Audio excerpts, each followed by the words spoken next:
오늘 본문 말씀은 그 뜻을 직관적으로 이해하는 데 큰 어려움이 없습니다. 두 개의 비유가 연이어진 이 본문 말씀은 하늘나라를 발견했을 때의 기쁨을 말하고 있고, 하늘나라는 마치 소중한 보물을 간직하는 것과 같다는 것을 말하고 있습니다. 그렇게 딱 느껴지는 대로 보면은 그렇게 이해하기 전혀 어렵진 않습니다. 네. 평생 신학을 하고 목회를 해온 한 목사님이 어느 순간 허전하고 뭔가 빠뜨린 것 같은 그런 느낌을 지울 수 없었다고 합니다. 그러나 늘 말씀을 전해야 하는 게 또 목사의 운명이어서 강단에 섰는데, 그날 마주한 말씀이 이 말씀이었다고 합니다. 그래서 그 목사님은 대충 이런 취지로 얘기를 했다고 합니다. 과연 우리는 보물이 묻혀 있는 그 밭을 사기 위해서 가진 것을 다 팔 정도의 삶을 살고 있는가? 만일 그렇지 못하다면 우리는 그 보물이 어떤 보물이고 얼마나 귀한 것인지를 모르고 살고 있지 않을까? 그 보물을 찾은 분이 있거든 이 자리에 올라와서 저를 대신해서 설교해 주십시오라고 강단을 내려가 버렸답니다. 이현주 목사님 얘기입니다. 그분 나온 그 발상이긴 한데, 저도 오늘 그렇게 내려가 버릴까요? 그렇게 기대한다면 큰 오산입니다. 오늘 그런 일은 없을 겁니다. 말씀의 뜻은 알겠는데 실제 삶에서 체험하기 어려우니까 무슨 말을 해야 할지 난감해서 그랬겠지만, 과연 말씀의 뜻이 그런 것인지 제가 보기에는 자명해 보이지 않습니다, 이 말씀이. 그렇기 때문에 저는 오늘 이 시간 이 말씀을 두고 씨름을 좀 하려고 합니다. 직관적으로 느껴지는 그 의미에 저는 의심을 좀 품고 있습니다. 그리고 본래 이 말씀의 의미가 무엇이었을까 깊이 생각해 봅니다. 제가 늘 얘기하지만 저의 해석이 유일한 오류가 없는 해석이다 이렇게 제시하려는 그런 뜻이 아닙니다. 결코 언제든지 그렇게 유일하게 제시하려는 의사가 없습니다. 제가 말씀을 새길 때 이렇습니다. 늘 그런 입장에서 저는 말씀에 접근합니다. 제가 이 시간에 이 말씀을 두고 씨름하려는 뜻은 성서의 말씀을, 성경의 말씀을 깊이 생각하고 생각하는 것이 어떻게 우리의 편견을 무너뜨리고 새로운 사고의 그 지평을 열어주는지 우리 스스로가 경험하기 위해서입니다. 저는 그 비유의 말씀, 아마 다 여러분 기억하시겠죠? 비유의 말씀이 등장하면 종종 도마복음과 비교를 해보곤 합니다. 특히 해석하기가 어려운 난감한 비유가 등장할 때는 더더욱 그렇게 비교를 해봅니다. 그렇게 비교해보는 뜻은 도마복음이 유일하게 권위를 지니고 있기 때문이 아닙니다. 도마복음은 그야말로 예수님의 말씀의 어록 형태로 정리되어 있기 때문에 전승상 훨씬 오래된 것으로 여겨지고 있고, 다른 스토리가 개입되기 이전의 어떤 예수님의 말씀의 원형에 가깝다고 보기 때문입니다. 근데 본문 말씀과 유사한 비유가 도마복음에도 등장합니다. 먼저 진주를 구한 상인 이야기가 앞에 등장하고 있고 76절에 등장하고 있고, 밭에 감추어진 보물 이야기가 도마복음 말미에 109절에 등장합니다. 진주를 구한 상인 이야기는 거의 다르지 않습니다. 오늘 마태복음에 나온 것과 거의 다르지 않고 따라서 그 의미도 거의 다르지 않은 것으로 보입니다. 반면에 밭에 감추어진 보물 이야기는 상당한 차이를 보이고 있습니다. 그리고 따라서 그 말씀의 의미도 완전히 다른 것으로 보입니다. 그래서 오늘 우리가 읽은 마태복음과는 역순이지만 논란의 여지가 없는 진주를 구한 상인 이야기부터 그 의미를 먼저 새겨보고자 합니다. 이건 도마복음에 나오는 그 순서이기도 합니다. 도마복음은 이렇게 전합니다. 아버지의 나라는 상품을 많이 가진 상인이 진주를 발견한 것과 같습니다. 그 상인은 현명하여 자기의 상품을 다 팔아 자기를 위해 그 진주 하나를 샀습니다. 그러므로 여러분도 없어지지 않고 오래갈 보물을 구하십시오. 그것은 좀도 쏠지 않고 동록도 해치지 않을 것입니다. 이렇게 되어 있습니다. 여러분, 이 주제는 도마복음에서 아주 계속해서 되풀이되고 있는 그런 주제입니다. 수없이 많은 아주 번다한 것들을 버리고 오직 소중한 한 가지를 갖는 것이야말로 진정한 삶, 진정한 구원의 세계다. 도마복음은 끊임없이 강조하고 있는데 이 비유 역시 그런 뜻을 지닌 비유라고 볼 수 있습니다.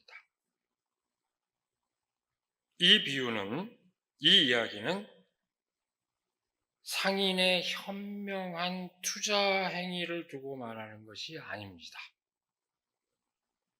상인이 가지고 있던 많은 재물은 팔아야 할 상품이지만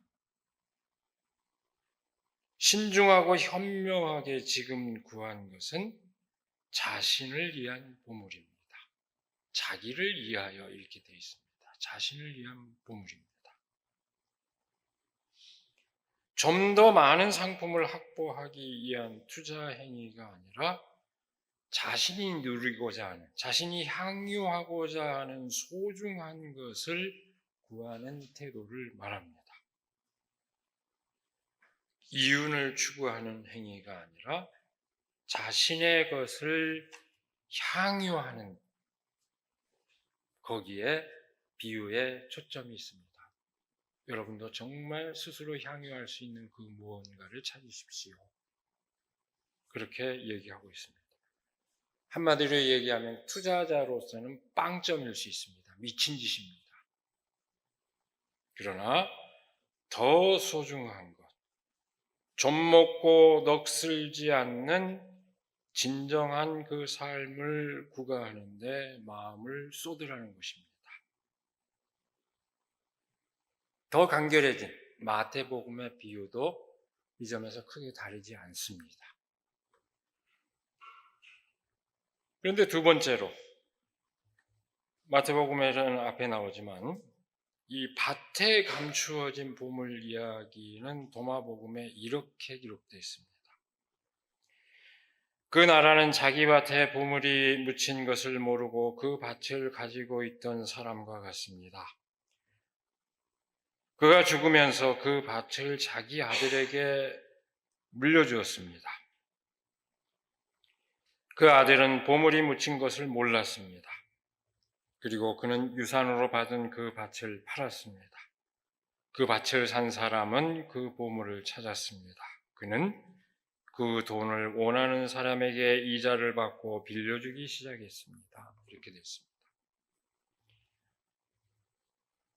제가 이 시간 하나하나 뭐가 얼마나 다른지 길게 얘기하지 않습니다. 여러 가지 면에서 다릅니다. 근데 가장 결정적인 한 가지 차이는 뭐냐? 마태복음에 나오는 이야기와 이 도마복음에서 나오는 가장 결정적인 차이는 뭐냐면은 마태복음이 밭에 보물이 감추어진 것을 알고 그 밭을 산 사람 이야기라면, 그 보물을 감춰진 것을 알고 밭을 산 사람 이야기라면, 도마복음의 이야기는 밭에 보물이 감추어진 줄도 모르고 밭을 일구는 사람의 이야기입니다.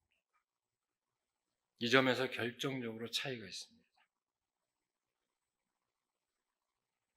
도마복음은 줄여서 얘기하자면 밭에 보물이 묻힌 줄 모르고 여일하게 밭을 일구는 그 사람에게 하늘나라가 있다는 것을 말합니다.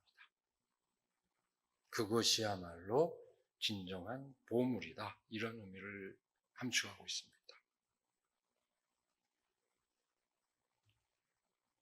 끝에 붙어있는 말이 있죠. 그 밭을 사서 보물을 찾은 사람이 이자놀이를 했다. 이렇게 되어 있는데, 이것은 그 진정한 보물을 훼손한 것이라는 비판적인 의도를 담고 있는 구절로 봐야 됩니다. 도마복음의 맥락을 보면은 이자놀이에 대해서 계속 부정적인 언급을 하고 있는데, 그 맥락에서 보면은 그 사람은 오히려 보물을 훼손한 사람이다.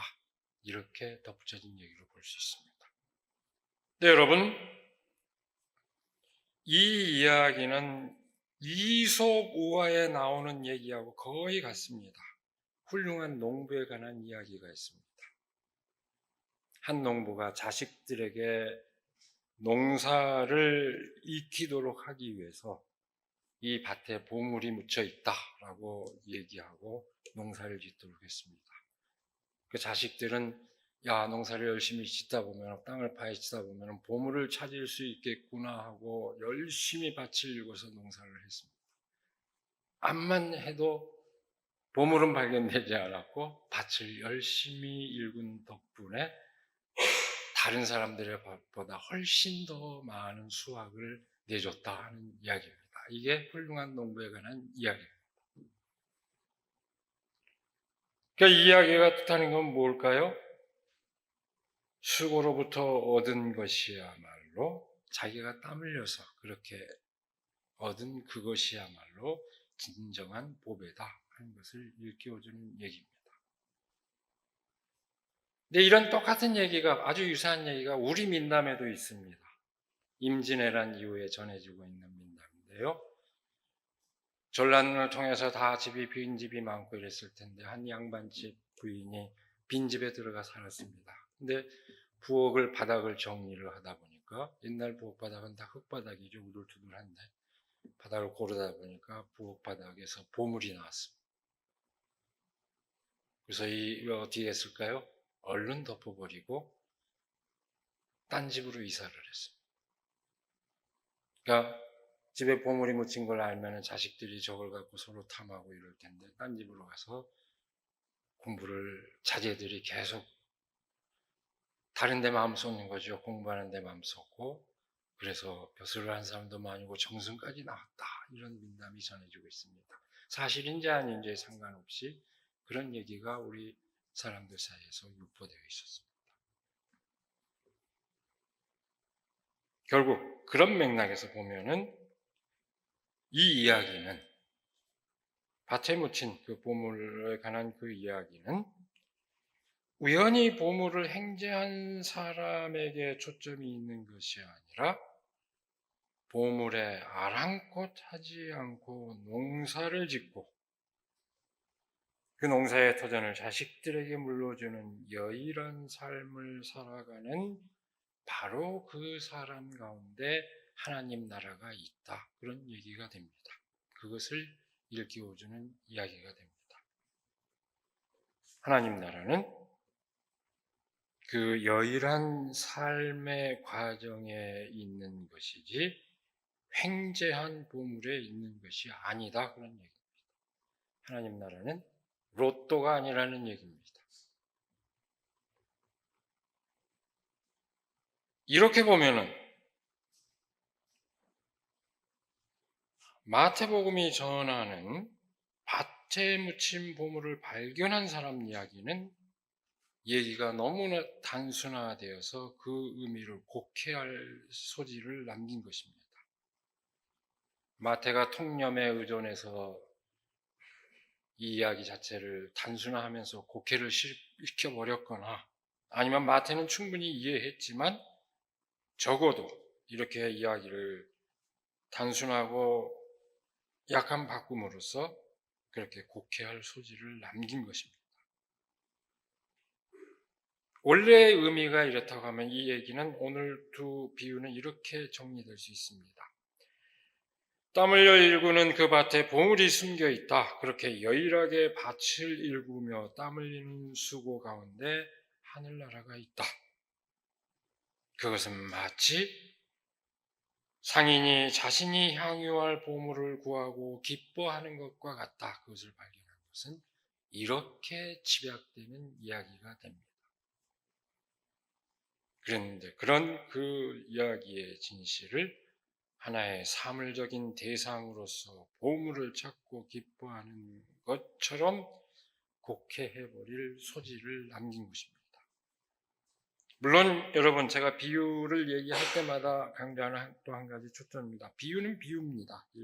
어떤 그 자체로 어떤 사실을 드러내고자 한 건 아닙니다. 비유는 비유일 뿐이지만 그 비유를 말했을 때 예수님께서 어떤 상황을 유념했을까 우리는 헤아릴 수 있어야 합니다. 깊이 헤아려야 됩니다. 비유라고는 하지만 사람들이 스스로 삶에 대한 성찰 없이 그저 알고 있는 통념을 강화하는 그 수단으로 곡해될 비유를 하지 않았을 것입니다. 틀림없이 예수님은 로또 복권, 하나님 나라는 로또 복권이다, 이런 식의 통념을, 어느 날 갑자기 보물을 얻은 것과, 물론 그것도 또 주는 의미가 있을 수는 있습니다. 전혀 없지는 않지만 그런 통념을 강화하기보다는 예수님께서는 미처 생각하지 못했지만 한번 돌이켜 생각하면 알 수 있는 그 진실을 사람들이 잊고 있을 때 그 진실을 환기해 줌으로써 삶의 새로운 지평으로 나아가게 하고, 그래서 진정으로 하늘나라를 누리게 하는 그 지혜를 일깨워 주셨을 것입니다. 여일한 일상의 삶 가운데 하늘나라의 보물이 감춰져 있는 그 진실을 깨달으라고, 그렇게 예수님께서는 이 말씀을 통해서 일깨워 주신 것입니다. 도마복음에는 또 비슷한 얘기가 많이 나와요. 밀가루를 구해서 사지고 가는 여인이 가는데 그게 그릇이 빼서 다 밀가루가 빠져버렸다. 이게 하나님 나라다. 오늘 더 길게 얘기하지는 않겠습니다. 상상에 맡기겠습니다. 그러니까 여일한 그 삶의 과정, 거기에 하나님 나라가 있다는 것을 강조한 것입니다. 다른 얘기 같습니다마는 지난 주간에 가수 김민기 선생이 세상을 떠났습니다. 우리 젊은 청년들도 알죠? 이름 알죠? 가수라기보다는 작가라고 해야 할까요? 한국 현대사에서 대중문화의 상징과 같은 분이었습니다. 지난 주간 제가 교류를 맺고 있는 그 사람들 사이에 SNS에는 온통 추모의 물결이었습니다. 넘겨도 김민기 얘기 다 저마다 그분의 삶을 기억하는 이야기들이었습니다. 저는 한마디 보탠 것도 없지만 오늘 이 시간에 딱 한마디 보태려고 그럽니다. 그분의 노래가 때로 비장한 것이 없지는 않지만 몇몇 노래가 있기는 합니다. 비장한 노래도 없지는 않지만 대개 그분의 노래 특성이 어떻습니까? 전혀 전투적이라 할 만한 내용은 없습니다. 우리가 알고 있는 그분의 노래가 오히려 너무나 서정적이고 너무나 아름답습니다. 우리가 이따 봉헌 시간에도 함께 부르게 될 아름다운 사람. 너무나 아름다운 노래입니다. 대체로 그렇습니다.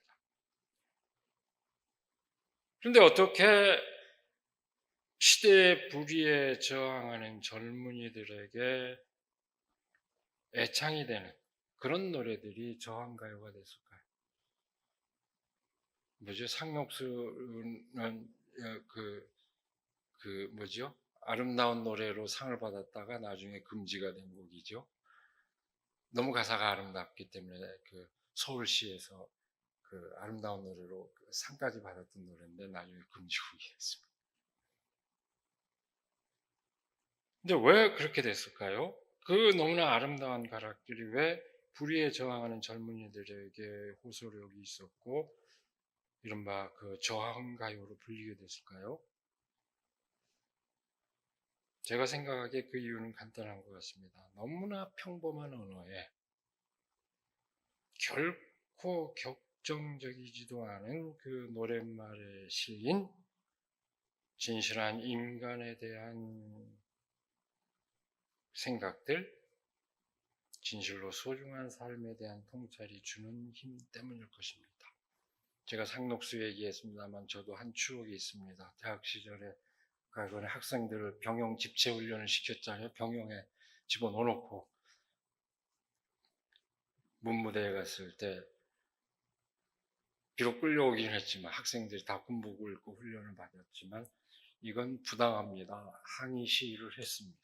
학생들이 이런 식으로 연병장을 몇 바퀴 돌고 났더니 그 다음에 교관들의 태도가 달라졌습니다.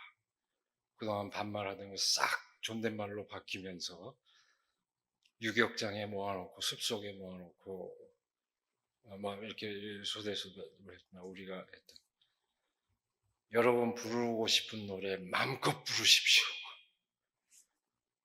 전부 어깨, 군복을 입었지만 전부 어깨 동무를 하고 상록수를 불렀습니다. 목이 터져라고 저들의 부르는 하면서 부르고 났더니 이 교관이 자기는 이 노래, 그 노래를 몰랐다는 게 좀 이상했는데 몰랐는데 너무 감동적인 노래다 했던 그런 기억이 있습니다.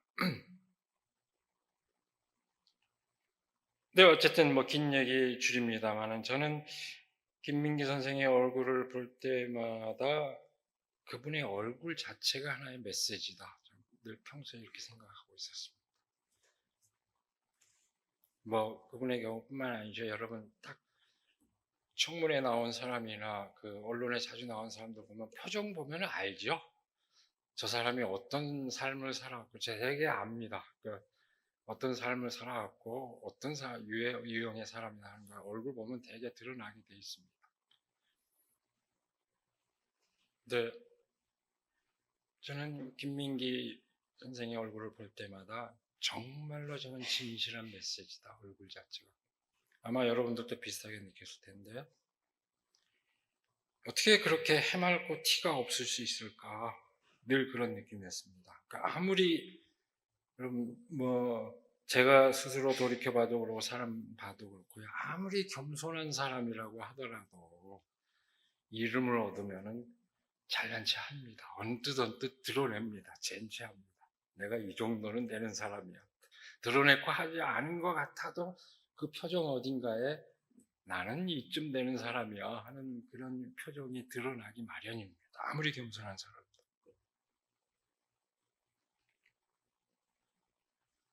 근데 저는 뭐 직접 김민기 선생을 본 적은 없고 영상이나 사진을 통해서만 봤지만 그런 티를 내는 걸 한 번도 본 적이 없습니다. 전혀 겉멋을 드러내고자 하는 티가 전혀 없습니다. 나이가 들어서도 티 없는 어린아이 같은 그런 표정이라고 할 거예요. 전혀 꾸밈이 없는 얼굴. 저는 그 얼굴 자체가, 그 몸짓 자체가 하나의 이 시대를 향한 메시지였다고 생각합니다.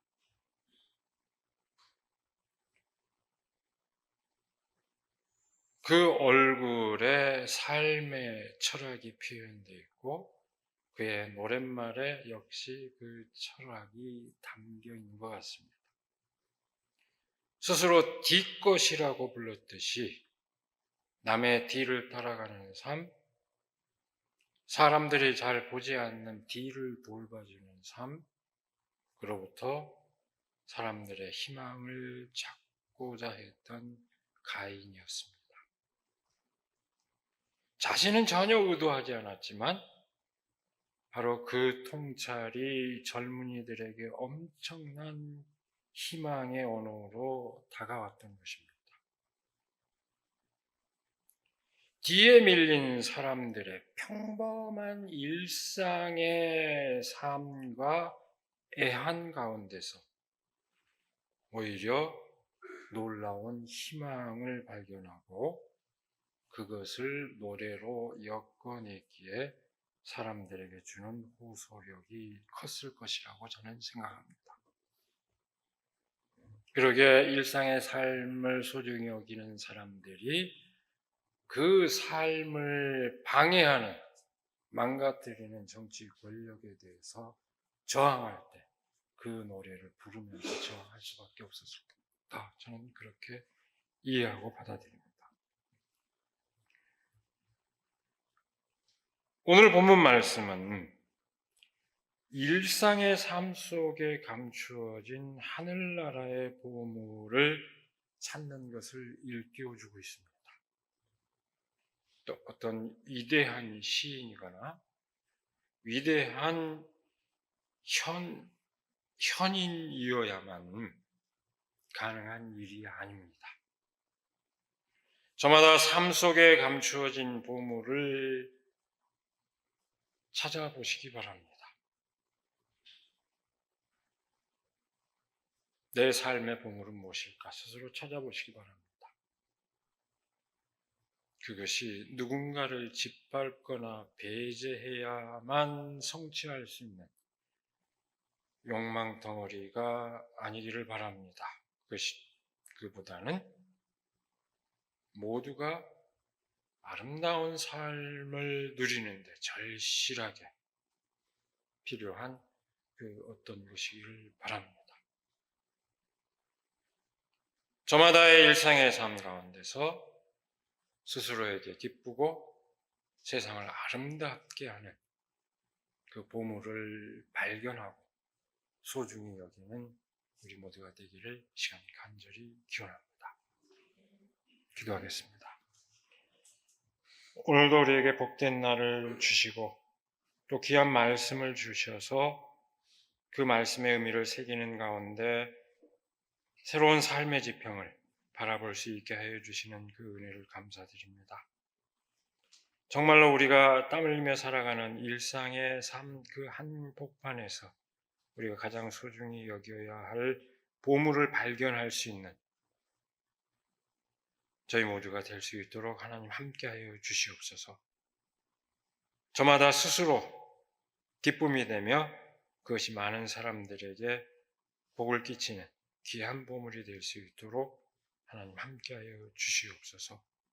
우리 주 예수 그리스도의 이름으로 기도드렸나이다. 아멘.